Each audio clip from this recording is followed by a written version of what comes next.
ನಮಸ್ತೆ ವೀಕ್ಷಕರೇ. ಸ್ನೇಹಿತರೆ, ಇವತ್ತಿನ ದಿನಗಳಲ್ಲಿ ಇತಿಹಾಸವನ್ನ ಕಡೆಗಣಿಸ್ತಾ ಇದ್ದಾರೆ. ಈ ಒಂದು ಇತಿಹಾಸದ ಮಹತ್ವವನ್ನ, ಅದರ ಒಂದು ಪ್ರಾಮುಖ್ಯತೆಯನ್ನ ತಿಳಿಸ್ಕೊಡೋದಕ್ಕೋಸ್ಕರ ಇವತ್ತು ನಮ್ಮೊಂದಿಗಿದ್ದಾರೆ ಸುಮಾರು 20 ವರ್ಷಗಳಿಂದ ಇತಿಹಾಸವನ್ನ ಉಪನ್ಯಾಸನ ಮಾಡ್ತಾ ಇರುವಂತಹ ಉಪನ್ಯಾಸಕರಾದಂತಹ ಚಂದ್ರಕಾಂತ್ ಸರ್ ಅವರು. ಸರ್, ಕಾರ್ಯಕ್ರಮಕ್ಕೆ ಸ್ವಾಗತ.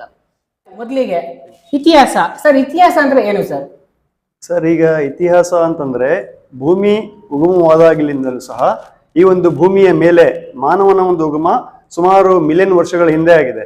ಆ ಒಂದು ಮಾನವ ತನ್ನ ಉಗಮವಾದಾಗಲಿಂದ ಇಂದಿನವರೆಗೂ ಸಹ ಕಾಲಾನುಕ್ರಮ ವಿಧಾನದಲ್ಲಿ ಏನೇನು ಅವಶೇಷಗಳ ರೂಪದಲ್ಲಿ ಬಿಟ್ಟು ಹೋಗಿದಾನೋ ಆ ಎಲ್ಲ ವಸ್ತುಗಳನ್ನ ಕುರಿತು ಒಂದು ಕಾಲಾನುಕ್ರಮ ವಿಧಾನದಲ್ಲಿ ಮಾನವನ ಜೀವನ ಚರಿತ್ರೆಯನ್ನ ಸಂಕ್ಷಿಪ್ತವಾಗಿ ಅಧ್ಯಯನ ಮಾಡ್ತಕ್ಕಂತಹ ಒಂದು ವಿಷಯವನ್ನ ಸಾಮಾನ್ಯವಾಗಿ ಇತಿಹಾಸ ಅಂತ ನಾವು ಕರಿತೀವಿ ಸರ್.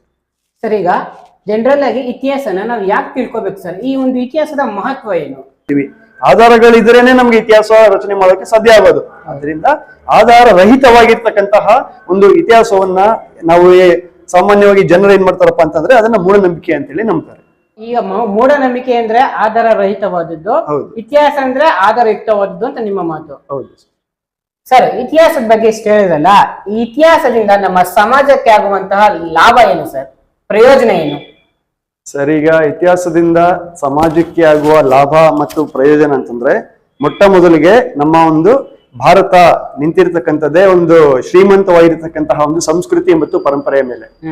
ಭಾರತೀಯ ಪರಂಪರೆ ಮತ್ತು ಭಾರತೀಯ ಸಂಸ್ಕೃತಿ ಅಂತಂದ್ರೆ ತುಂಬಾ ಶ್ರೀಮಂತವಾಗಿರ್ತಕ್ಕಂಥ ಸಂಸ್ಕೃತಿ ಅಂತ ಇಡೀ ಒಂದು ಜಗತ್ತಿನ ಇತಿಹಾಸದಲ್ಲೇ ನಮ್ಮ ಭಾರತೀಯ ಒಂದು ಇತಿಹಾಸಕ್ಕೆ ಹೆಸರಿದೆ.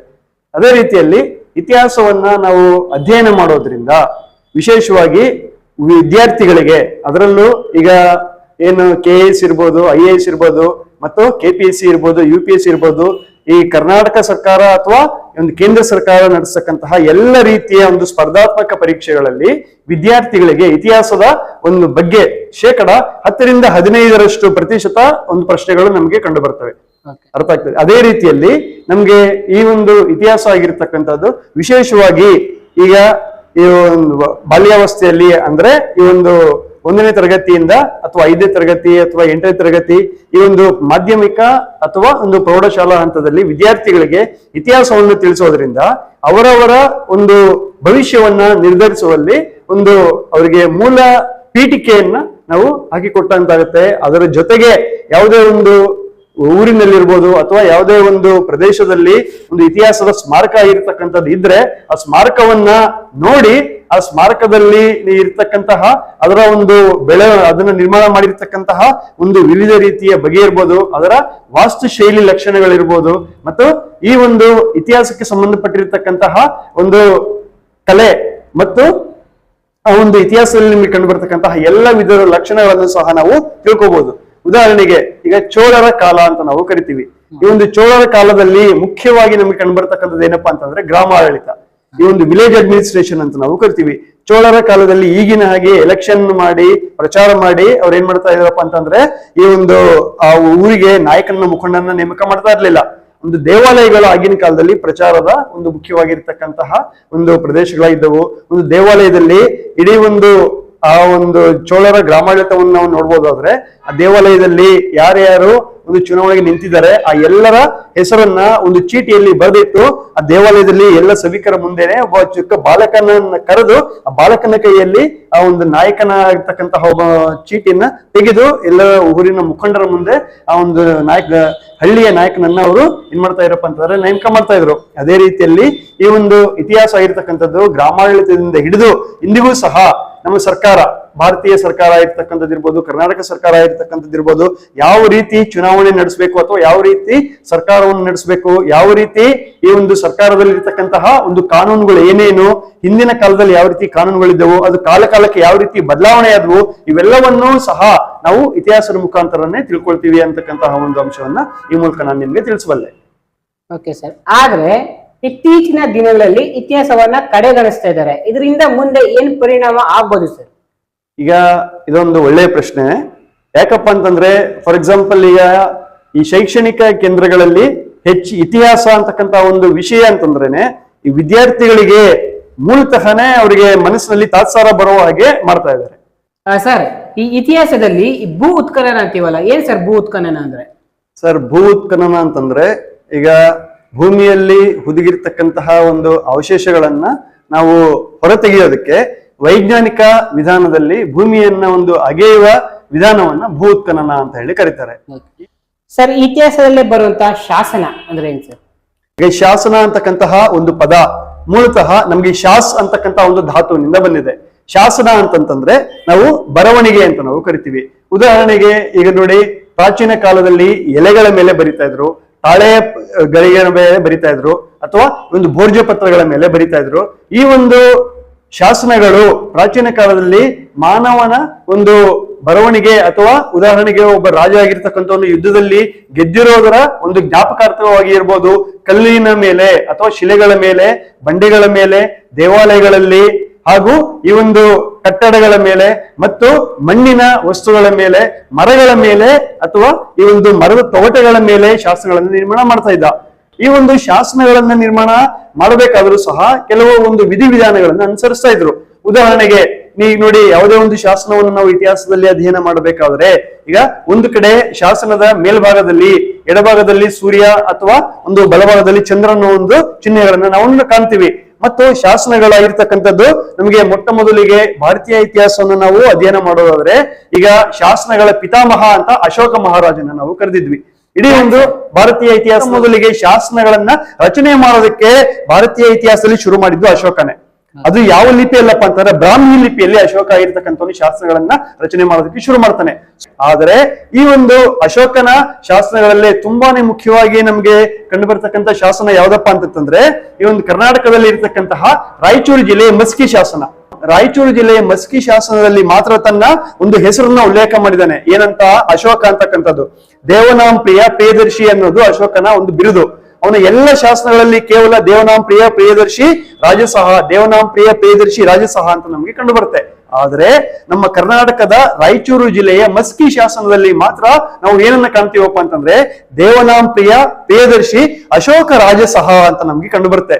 ಆದ್ರಿಂದ ಈ ಒಂದು ಶಾಸನ ಇರ್ತಕ್ಕಂಥದ್ದು ಇಡೀ ಒಂದು ಭಾರತೀಯ ಇತಿಹಾಸದಲ್ಲೇ ತುಂಬಾನೇ ಪ್ರಮುಖವಾಗಿರ್ತಕ್ಕಂಥ ಒಂದು ಪ್ರಾಮುಖ್ಯತೆಯನ್ನು ಪಡೆದಿದೆ ಅಂತಲೂ ಸಹ ನಾವು ಹೇಳ್ಬೋದು. ಈ ರೀತಿ ನಮ್ಗೆ ಶಾಸನಗಳು ಈಗಲೂ ಸಹ ಆ ಒಂದು ದೇವಾಲಯಗಳ ಹಿಂಭಾಗದಲ್ಲಿ ಆ ಒಂದು ಕಥೆಯ ರೂಪದಲ್ಲಿ ಅಥವಾ ರಾಜನ ಒಂದು ದಿಗ್ವಿಜಯಗಳ ಒಂದು ರೂಪದಲ್ಲಿ ನಮಗೆ ಅನೇಕ ಶಾಸನಗಳು, ಕಲ್ಲಿನ ಶಾಸನಗಳು ಈಗಲೂ ಹೇರಳವಾಗಿ ನಮಗೆ ಆಕಸ್ಮಿಕವಾಗಿ ಸಿಗ್ತಾ ಇದೆ, ಸಂಶೋಧನೆಗಳಲ್ಲಿ ಸಿಗ್ತಾ ಇದೆ, ಭೂ ಉತ್ಖನನಗಳ ಮುಖಾಂತರ ಸಿಗ್ತಾ ಇದೆ. ಮತ್ತು ಈ ಒಂದು ಶಾಸನಗಳು ನಮ್ಮ ಸಂಸ್ಕೃತಿಗಳ ಪ್ರತೀಕವಾಗಿದ್ದು ಇತಿಹಾಸದ ಒಂದು ಭಾಗವೂ ಸಹ ಆಗಿದೆ ಅಂತ ಶಾಸನಗಳು ತುಂಬಾನೇ ಪ್ರಾಮುಖ್ಯತೆಯನ್ನ ಇತಿಹಾಸದ ಅಧ್ಯಯನದಲ್ಲಿ ಪಡೆದಿವೆ ಅಂತ ನಾನು ಈ ಮೂಲಕ ನಿಮ್ಗೆ ಹೇಳಬಲ್ಲೆ. ಅಂದ್ರೆ ಈ ಶಾಸನಗಳಲ್ಲಿ ರಾಜನ ಸಾಧನೆಗಳು, ರಾಜನ ದಾನದತ್ತಿಗಳನ್ನ ಬರೆದು ನಿರ್ಮಾಣ ಮಾಡ್ತಿದ್ರು ಅಂತ. ನಿರ್ಮಾಣ ಮಾಡಿ ಅದು ಅಮರವಾಗಿರಬೇಕು. ಅವನ ಸಾಧನೆಗಳು ಅಥವಾ ಅವನು ಮಾಡಿರ್ತಕ್ಕಂತಹ ದಾನ ಧರ್ಮಗಳು ಅಮರವಾಗಿದ್ದು ಮುಂದಿನ ಪೀಳಿಗೆ ಒಂದು ಜನರಿಗೆ ಅವನ ಒಂದು ಸಾಧನೆಗಳ ಬಗ್ಗೆ ಮತ್ತು ಅವನ ಒಂದು ವಂಶದ ಬಗ್ಗೆ ಮತ್ತು ಅವರು ಮಾಡಿರ್ತಕ್ಕಂತಹ ಎಲ್ಲ ರೀತಿಯ ಒಂದು ಒಳ್ಳೆಯ ಕೆಲಸಗಳ ಬಗ್ಗೆ ಮುಂದಿನವರು ಪ್ರೇರೇಪಿತರಾಗಿ ಅದನ್ನು ಮುಂದುವರಿಸಿಕೊಂಡು ಹೋಗ್ಲಿ ಅಂತಕ್ಕಂಥ ಒಂದು ಉದ್ದೇಶದಿಂದ ಶಾಸನಗಳನ್ನ ಅವನು ರಚನೆ ಮಾಡ್ತಕ್ಕಂತಹ ಒಂದು ಪರಿಪಾಠವನ್ನ ನಮ್ಮ ಭಾರತದಲ್ಲಿ ಅಶೋಕ ಮಹಾರಾಜ ಆಗಿರ್ತಕ್ಕಂಥವನು ಜಾರಿಗೆ ತಂದಿದ್ದ. ಸರ್, ಮತ್ತೆ ಈ ನಾಣ್ಯಗಳು ಅದ್ರ ಬಗ್ಗೆ ಏನ್ ಹೇಳ್ತೀರಿ? ನಾಣ್ಯಗಳ ಒಂದು ಅಧ್ಯಯನವನ್ನ ಸಾಮಾನ್ಯವಾಗಿ ನಾಣ್ಯಶಾಸ್ತ್ರ ಅಂತ ನಾವು ಇತಿಹಾಸದಲ್ಲಿ ಕರಿತೀವಿ. ಇಂಗ್ಲಿಷ್ ಅಲ್ಲಿ ಇದನ್ನ ನ್ಯೂಮಿಸ್ಮ್ಯಾಟಿಕ್ಸ್ ಅಂತ ನಾವು ಕರಿತೀವಿ. ನೋಡಿ, ಪ್ರಾಚೀನ ಕಾಲದಲ್ಲಿ ಈಗ ಒಂದು ಗ್ರೀಕ್ ನಾಣ್ಯಗಳಿರ್ಬೋದು, ರೋಮನ್ ನಾಣ್ಯಗಳಿರ್ಬೋದು, ಅವೆಲ್ಲ ಅವುಗಳ ಒಂದು ಕಾಲದಲ್ಲಿ ಪಂಚ್ ಮಾರ್ಕೆಡ್ ಕಾಯಿನ್ಸ್ ಅಂತ ನಾವು ಕರಿತಾ ಇದ್ವಿ. ಅಂದ್ರೆ ಈಗ ನಾಣ್ಯಗಳಲ್ಲಿ ಎರಡು ಭಾಗ ನಮ್ಗೆ ಕಂಡು ಬರ್ತವೆ, ಒಂದು ಮುಂಭಾಗ ಮತ್ತೊಂದು ಹಿಂಭಾಗ, ಒಂದು ಅಬರ್ಸ್ ಅಂಡ್ ರಿವರ್ಸ್ ಅಂತ ನಾವು ಕರಿತೀವಿ. ನಾಣ್ಯದ ಒಂದು ಭಾಗದಲ್ಲಿ ನಾವು ಏನ್ ನೋಡ್ತೀವಪ್ಪ ಅಂತಂದ್ರೆ ಈಗ ನಾಣ್ಯ ವ್ಯಾಲ್ಯೂ ಆಫ್ ದಿ ಕಾಯಿನ್ ಅಂತ ನಾವು ನೋಡ್ತೀವಿ. ಅಂದ್ರೆ ನಾಣ್ಯದ ಒಂದು ಬೆಲೆ ಮತ್ತು ನಾಣ್ಯ ಮಿಂಟ್ ಆಗಿರ್ತಕ್ಕಂಥ ಒಂದು ವರ್ಷ, ಯಾವ ಒಂದು ವರ್ಷದಲ್ಲಿ ನಾಣ್ಯ ಆಗಿರ್ತಕ್ಕಂಥದ್ದು ಅದು ಮುದ್ರಣಗೊಂಡಿದೆ ಅಂತಕ್ಕಂಥದ್ದು ನಾವು ನೋಡ್ತೀವಿ. ಮತ್ತೊಂದು ಭಾಗದಲ್ಲಿ ಏನು ಕಾಣ್ತೀವಪ್ಪ ಅಂತಂದ್ರೆ ಆ ಒಂದು ನಾಣ್ಯ ಯಾವ ರಾಜವಂಶದಲ್ಲಿ ಚಲಾವಣೆಯಲ್ಲಿ ನಮ್ಗೆ ಕಂಡು ಬರ್ತಿತ್ತು. ಉದಾಹರಣೆಗೆ ಈಗ ಭಾರತೀಯ ನಾಣ್ಯಗಳಾಗಿರ್ತಕ್ಕಂಥ ನಾವು ನೋಡಿದ್ರೆ ಒಂದು ಕಡೆ ನಮ್ಮ ಅಶೋಕನ ಧ್ವಜಸ್ತಂಭ ಇರ್ತಕ್ಕಂಥ ರಾಷ್ಟ್ರ ಮುದ್ರೆಯನ್ನ ನಾವು ನೋಡ್ತೀವಿ. ಮತ್ತೊಂದು ಕಡೆ ವ್ಯಾಲ್ಯೂ ಆಫ್ ದಿ ಕಾಯಿನ್, ಉದಾಹರಣೆಗೆ ₹1 ಇದ್ರೆ 1 ಅಥವಾ ₹2 ಇದ್ರೆ 2 ಅದು ಇದ್ದು ಅದರ ಕೆಳಗಡೆ ಆ ನಾಣ್ಯ ಆಗಿರ್ತಕ್ಕಂಥದ್ದು ಯಾವ ಒಂದು ವರ್ಷದಲ್ಲಿ ಅದು ಮುದ್ರಿತವಾಗಿದೆ ಅನ್ನೋ ಒಂದು ವರ್ಷವನ್ನ ಅದರಲ್ಲಿ ನಾವು ಮುಖ್ಯವಾಗಿ ಈ ಒಂದು ನಾಣ್ಯದಲ್ಲಿ ನೋಡ್ತೀವಿ. ಈ ಒಂದು ನಾಣ್ಯಗಳು ಸಹ ನಮ್ಗೆ ಉತ್ಖನನಗಳಲ್ಲಿ ಹೇರಳವಾಗಿ ಸಿಗ್ತಾ ಇದೆ. ನಾವು ಉದಾಹರಣೆಗೆ ನಮ್ಮ ಕರ್ನಾಟಕದ ಇತಿಹಾಸಕ್ಕೆ ಸಂಬಂಧಪಟ್ಟ ಹಾಗೆ ನಾವು ನೋಡೋದಾದ್ರೆ ವಿಜಯನಗರ ಕಾಲದಲ್ಲಿ ಹೇರಳವಾಗಿ ಚಿನ್ನದ ನಾಣ್ಯಗಳನ್ನ ಈ ಒಂದು ಕೃಷ್ಣದೇವರಾಯ ಆಗಿರ್ತಕ್ಕಂಥವನು ಬಳಸ್ತಾ ಇದ್ದ. ಯಾಕೆ ಅಂತಂದ್ರೆ ಆಗಿನ ಕಾಲದಲ್ಲಿ ರಾಜರಿಂದ ಹಿಡಿದು ಪ್ರಜೆಗಳು ಪ್ರತಿಯೊಬ್ಬರು ಸಹ ತುಂಬಾನೇ ಶ್ರೀಮಂತರಾಗಿದ್ದರು. ಅವ್ರಿಗೆ ಬಡತನ ಅಂದ್ರೆ ಏನು ಅಂತ ಗೊತ್ತಿರ್ಲಿಲ್ಲ. ಈಗಿನ ಕಾಲದಲ್ಲಿ ಅಂದ್ರೆ ಈಗ ಸಂತೆಗಳಲ್ಲಿ ಅಥವಾ ಮಾರುಕಟ್ಟೆಗಳಲ್ಲಿ ತರಕಾರಿಗಳನ್ನ ಯಾವ ರೀತಿ ರಾಶಿ ಹಾಕೊಂಡು ಅಥವಾ ಗುಡ್ಡೆ ಹಾಕೊಂಡು ಮಾರಾಟ ಮಾಡ್ತಾ ಇದ್ರು, ಅದೇ ರೀತಿಯಲ್ಲಿ ವಿಜಯನಗರ ಸಾಮ್ರಾಜ್ಯದ ಕಾಲದಲ್ಲಿ ಚಿನ್ನದ ನಾಣ್ಯಗಳನ್ನ ಅಥವಾ ಬೆಳ್ಳಿಯ ನಾಣ್ಯಗಳನ್ನ ರಸ್ತೆಗಳಲ್ಲಿ ಗುಡ್ಡೆ ಹಾಕೊಂಡು ಮಾರಾಟ ಮಾಡ್ತಕ್ಕಂತಹ ಒಂದು ಶ್ರೀಮಂತವಾಗಿರ್ತಕ್ಕಂತಹ ಒಂದು ವಂಶ ನಮ್ಮ ಕರ್ನಾಟಕದ ಇತಿಹಾಸದಲ್ಲಿ ನಾವು ಕಾಣ್ತೀವಿ. ಈ ಒಂದು ನಿಟ್ಟಿನಲ್ಲೂ ಸಹ ನಾವು ನೋಡೋದಾದ್ರೆ ನಾಣ್ಯಗಳ ಅಧ್ಯಯನವು ಸಹ ಇತಿಹಾಸದಲ್ಲಿ ಒಂದು ತುಂಬಾ ಪ್ರಮುಖವಾಗಿರ್ತಕ್ಕಂತಹ ಒಂದು ಪಾತ್ರವನ್ನು ವಹಿಸಿದೆ ಅಂತ ನಾವು ಈ ಮೂಲಕ ಹೇಳ್ಬಹುದು. ಸರಿ ಸರ್, ನೀವು ಇತಿಹಾಸದ ಉಪನ್ಯಾಸಕರಾಗಿ ಇತಿಹಾಸವನ್ನ ಓದುಗರಿಗೆ ಮತ್ತು ಇತಿಹಾಸವನ್ನ ಕಡೆಗಣಿಸುವಂತವರಿಗೆ ಫೈನಲ್ ಆಗಿ ಏನ್ ಹೇಳಕ್ ಇಷ್ಟಪಡ್ತೀರಾ ಸರ್? ಸರ್, ನಾನು ಹೇಳ್ತಕ್ಕಂಥದ್ದು ಒಂದೇ ನೋಡಿ, ಪ್ರತಿಯೊಂದು ವಿಷಯಕ್ಕೂ ತಮ್ಮದೇ ಆಗಿರ್ತಕ್ಕಂತಹ ಒಂದು ಮಹತ್ವ ಇದ್ದೇ ಇರುತ್ತೆ. ಇಬ್ಬರಿಗೂ ಸಹ ಅವರು ಯಾರೇ ಆಗಿರ್ಲಿ, ವಿಜ್ಞಾನ ವಿಷಯವೇ ಅಧ್ಯಯನ ಮಾಡ್ಲಿ, ಇತಿಹಾಸವನ್ನೇ ಅಧ್ಯಯನ ಮಾಡ್ಲಿ, ಯಾವುದೇ ಮಾಧ್ಯಮದಲ್ಲಿ ಅಧ್ಯಯನ ಮಾಡ್ಲಿ, ಈಗ ನೋಡಿ ಜ್ಞಾನ ಇದ್ರೆ ಮಾತ್ರ ಆ ಒಂದು ವಿಜ್ಞಾನವನ್ನು ಅಧ್ಯಯನ ಮಾಡೋಕೆ ಸಾಧ್ಯ. ನಮಗೆ ಜ್ಞಾನನೇ ಇಲ್ಲ ಅಂತ ನೋಡಿ ಏನು ಅಧ್ಯಯನ ಮಾಡೋಕೆ ಸಾಧ್ಯ ಅಲ್ವಾ? ಜ್ಞಾನ ಕೊಡೋದು ಇತಿಹಾಸ ಅಂತೀರಾ? ಈಗ ನೋಡಿ, ಹೌದು. ಅದರಿಂದ ಇತಿಹಾಸ ಉಪನ್ಯಾಸಕನಾಗಿ ಏನ್ ಹೇಳ್ತೀನಪ್ಪ ಅಂತಂದ್ರೆ, ಇತಿಹಾಸ ಆಗಿರ್ತಕ್ಕಂಥದ್ದು ಇದು ಒಂದು ಕಲೆ, ಜೊತೆಗೆ ಒಂದು ವಿಜ್ಞಾನವೂ ಸಹ ಹೌದು.